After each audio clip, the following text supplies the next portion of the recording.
Nganong dugay kaayong ipasar ang divorce sa Pilipinas?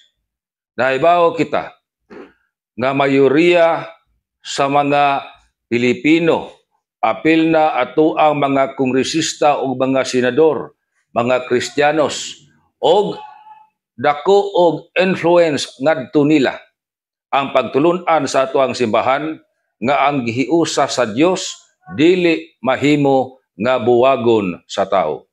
Mismo ang ato ang family code nagingon under Article 1 nga ang kaminyoon special contract of permanent union tali sa babae ug lalaki nga musud sa sag sa kaminyoon isip pamilya.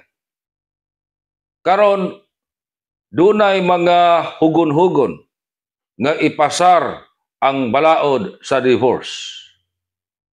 Pero sa pagkakaron, samtang dako pa kayo og influence ang atuang simbahan ngadto sa atuang mga lawmakers. Kining suway nga pagpasar sa balaod sa divorce mura ni og musud sa gamayng lungag sa dagom.